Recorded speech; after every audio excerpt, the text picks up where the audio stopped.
Supreme court Karachi registry में 2 साल 4 माह बाद कराची तजावुजात केस की समाअत आज हुई है। चीफ जस्टिस काजी फाइजा की सरबराही में जस्टिस जमाल बंदूखेल और जस्टिस नईम अख्तर अफगान पर मुश्तमिल 3 रुकनी बेंच ने केस की समाअत की और अहम अहकामात और ऑब्जर्वेशंस दी हैं। साबिक चीफ जस्टिस गुलजार अहमद ने रफाई प्लाटों, पार्क्स और फुटपाथों से कब्जा ख़त्म कराने का हुक्म दिया था, जबकि सुप्रीम कोर्ट ने कराची सर्कुलर रेलवे भी बहाल करने का हुक्म दिया था और आज अदालत ने शहर भर से तजावुजात के खात्मे की रिपोर्ट तलब की थी। इस सिलसिले की सबसे अहम समाअत उस वक्त के चीफ जस्टिस गुलजार अहमद के हुक्म पर गिराए गए नस्ला टावर के मुतासरीन को मुआवजा अदायगी से मुताल्लिक हुई है, जिसमें सुप्रीम कोर्ट ने नस्ला टावर की ज़मीन बेचकर अलॉटीज़ को मुआवजा अदा करने का हुक्म दे दिया है। आज समाअत शुरू हुई तो मुतासरीन के वकील शहाब सरकी ने अदालत को बताया कि नस्ला टावर के बिल्डर का इंतकाल हो चुका है, हमें ताहाल मुआवजा नहीं मिला है। अदालत ने 44 मुतासरीन को मुआवजा अदायगी का हुक्म दिया था। अदालत ने हुक्म दिया था कि प्लॉट फरोख्त करके मुतासरीन को मुआवजा अदा किया जाए। हमारी इस्तदा है कि नस्ला टावर से मुल्हिका 240 गज का प्लॉट भी फरोख्त करके मुतासरीन को रकम दी जाए।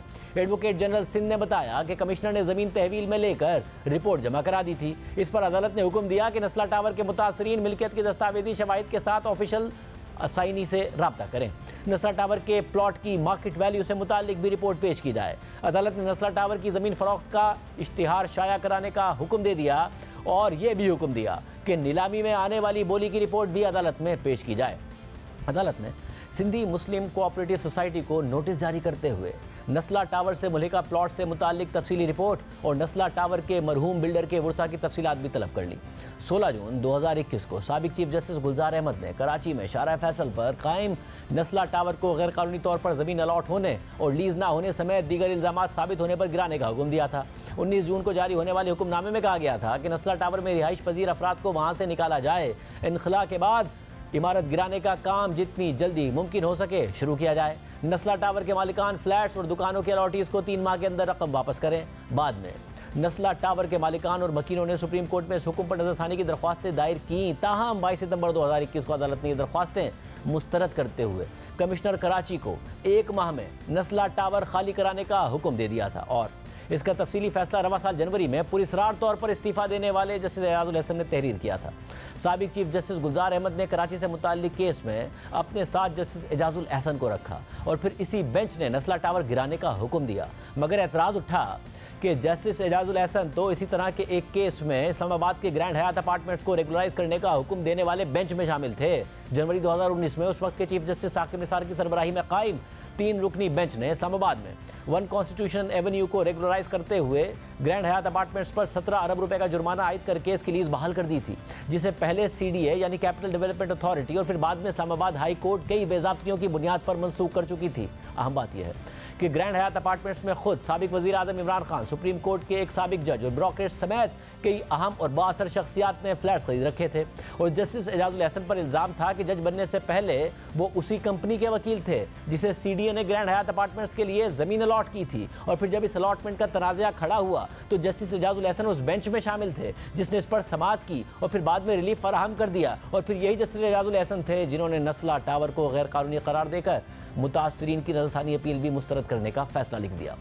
इसके अलावा आज की समाअत में सुप्रीम कोर्ट ने रेंजर्स हेडक्वार्टर्स, गवर्नर हाउस और CM हाउस समेत तमाम इमारतों के बाहर रुकावटें हटाने का हुक्म दे दिया है और 3 दिन में तमाम तजावुजात खत्म करके रिपोर्ट पेश करने का हुक्म भी दे दिया है। अदालत ने एडिशनल अटॉर्नी जनरल को हुक्म दिया कि इस हुक्म से वफाकी इदारों को आगाह किया जाए और तमाम मुतल्लिका और सिक्योरिटी इदारों को अदालती हुक्म की कॉपी भेजी जाए। दौरान सवाल चीफ जस्टिस काजी फाइजा ने रिमार्क दिए कि किसी को अवाम की आज़ादाना नकलो हरकत में रुकावट डालने की इजाज़त नहीं है। रास्ते बंद करना और रुकावटें डालना गैर कानूनी है। वफाकी और सूबाई हुकूमतें खुद तजावुजात खड़ी कर रही हैं कि KMC की जो सड़कें हैं उन्हें क्लियर कर दें। तजावुजात के खात्मे से मुताल्लिक अखराजात भी तजावुजात कायम करने वालों से वसूल करें। सरकार जहां इंक्रोचमेंट करती है वहां ज़्यादा सज़ा होनी चाहिए। चीफ जस्टिस का एडवोकेट जनरल से मुकालमा करते हुए कहना था कि क्या आप देखते नहीं, कहां से आते हैं आप। नेवल और रेंजर्स हेडक्वार्टर्स, गवर्नर और वजीर आला हाउस ने फुटपाथों पर भी कब्जा किया हुआ है। एडिशनल अटॉर्नी जनरल ने अदालत को बताया कि सिक्योरिटी के इश्यूज हैं, बॉम्ब हमले हुए हैं। इस पर चीफ जस्टिस के रिमार्क्स थे कि फिर जगह खाली कर दें, कहीं महफूज जगह पर चले जाएं। पब्लिक पर हमले होते रहें और आप महफूज रहें, ये कहाँ का कानून है? मेरे आने से पहले सुप्रीम कोर्ट के बाहर भी सड़क बंद थी, मैंने खोल दी। बताएं रेंजर्स हेडक्वार्टर्स कहाँ है और फुटपाथ कहाँ है? दुनिया में कहीं ऐसा होता है? जाएं अमेरिका और देख कर आएं। अगर ज्यादा डर लगता है तो कहीं रिमोट एरिया में जाकर बैठ जाएं। सिक्योरिटी के नाम पर सड़कें बंद मत करें, जगह जगह सड़कें टूटी हुई हैं। मेयर भी यहाँ आए हुए थे, कहाँ है वो? बिजली के खंभे गिराते हैं, वो पूरी सड़क खोद कर चले जाते हैं, कल लगाते हैं केस। बताएं तफसील के ये जिना कोड किस कानून के तहत रेंजर्स को दिया हुआ है? मैंने तो मना कर दिया है कि मेरे लिए रूट ना लगाएं। आईजी को कहा है कि अब रूट लगाएंगे तो तौहीन अदालत का नोटिस करेंगे। थोड़ी सी जिंदगी है, क्या इसको बचाते रहें? क्या तरीका है कि वीआईपी बने फिरते रहें? आप रेंजर्स हेडक्वार्टर्स के सामने से तजावुजात क्यों नहीं हटाते? हटाएं ये सब। छोटे लोगों के घर तोड़ दिए, ये भी हटाएं, बाद में उन्हें भी मुआवजा दे दीजिएगा। खतरा है तो आप लोग कहीं और चले जाएं। जैसे जमाल बंदूखेल ने रिमार्क दिए कि हमें ज़्यादा खतरा है, आप दहशतगर्द पकड़ते हैं, हम उन्हें सजाए मौत देते हैं। ऐसे काम करें जिनसे आवाम को परेशानी ना हो। चीफ जस्टिस ने रिमार्क दिए कि गवर्नर हाउस के अंदर रख दें कंटेनर्स, बाहर क्यों रखते हैं? पब्लिक को परेशान करना चाहते हैं? हम कहते हैं कि अगर सुप्रीम कोर्ट के सामने इंक्रोचमेंट है तो वो भी तोड़ दें। चीफ जस्टिस ने एडवोकेट जनरल सिंध से पूछा कि ये बताएं कि तजावुजात हटा दी हैं या कार्रवाई हो रही है? एडवोकेट जनरल ने जवाब दिया कि बहुत सारी तजावुजात हटा चुके, गुज्जर नाले का आधा काम हो चुका है। चीफ जस्टिस ने रिमार्क दिए कि ये इतना फैला हुआ केस है, मुख्तलिफ ऑर्डर्स हैं, हम कहाँ से शुरू करें? इस पर मुगला तजवीज़ दें। जबकि कराची सर्कुलर रेलवे मंसूबे के मुतासरीन की दरख्वास्त पर समाअत करते हुए अदालत ने सिंध हुकूमत को मुतासरीन का मामला देखने की हिदायत कर दी। चीफ जस्टिस काजी फैज़ ने सवाल किया कि तामीरात का पैसा कौन दे रहा है? हुकूमत नहीं दे रही, ये कौम का पैसा है जो हुकूमत देगी। क्या हुकूमत के पास पैसे हैं मुतासरीन को देने के लिए? जो लोग प्लॉट लेना चाहते हैं उन्हें प्लॉट दे दें, जिसे नहीं चाहिए उसे मत दें। अदालत ने मजीद दावेदारों की दरख्वास्तों पर भी गौर करने का हुक्म दिया और हिदायत की कि हुकूमत अदालती अहकामात पर 2 माह में अमल दरामद करे, जबकि मुतासरीन दस्तावेजी शवाहिद के साथ एडिशनल कमिश्नर कराची से रब्ता कर सकते हैं। सुप्रीम कोर्ट कराची रजिस्ट्री में आज गुजर नाला, औरंगी और महमूदाबाद नाले की मुतासरीन को मुआवजे की अदायगी से मुतालिक भी समाअत हुई और अदालत ने 1 महीने में मुतासरीन को अलॉटमेंट देने का हुक्म दे दिया।